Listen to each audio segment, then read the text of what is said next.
boy! Phantasm V, Ravager, by director what? What's this? By director David Hartman. So, new director, new direction. Same characters, same motivations, just older. And seemingly none the wiser, if the ending is any indication.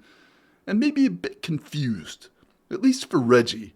He don't exactly see things quite right these days. The story?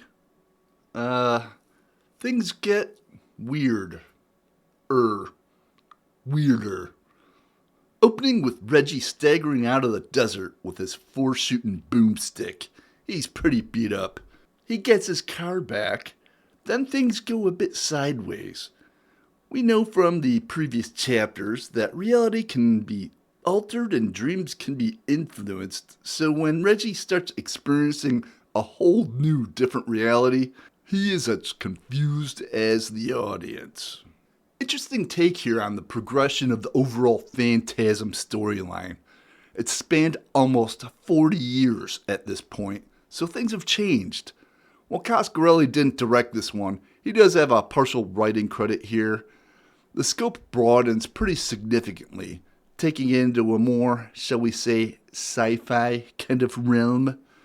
The question of reality and getting old plays a pretty big part with the Reggie character. Pretty well done in that regard too, actually, because reality does tend to melt. What our dreams can seem real and dimensions bend. Needless to say, the ice cream truck guy is a bit out of his depth as he is dumped into a full-on fucktocalypse. That's fuck it all plus apocalypse equals fucktocalypse. So this one doesn't totally suck. It has a good tie to the first, where the initial concept of Reggie's new situation is grounded in a believable reality that just goes kinda squirpy. Nice to see he still likes the ladies, though, and his dark sense of humor is appreciated in the few lighter moments of the dialogue. Some things just can't be changed. The tall man domination thing is still kinda left open, really. It touches on it, but no stupid exposition to the why, and I'm actually fine with that. Angus Scrimm here is old, and passed away a little before the film was eventually released. This is the inevitable conclusion of this particular dimensional timeline, the point where dementia, insanity, and reality all meet. Great scene.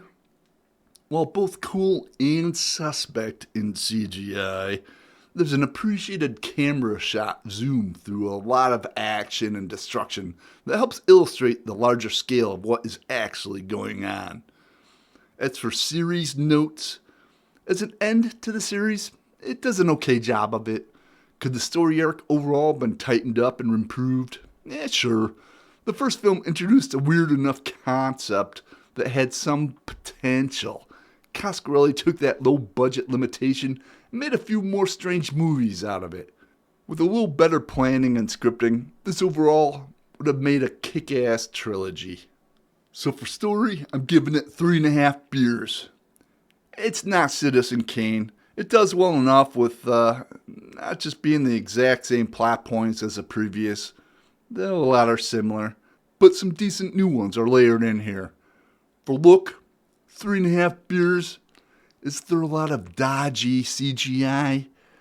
I would say only mostly suspect CGI. But yeah, it ain't Lucasfilm level. But it does the job to tell the story without being too distracting, usually. I think the budget was even less than the already small budget of Part 4, so they did a good job getting the most out of their money here. So overall, it's a decent enough finale. Check it out. Cheers. This is what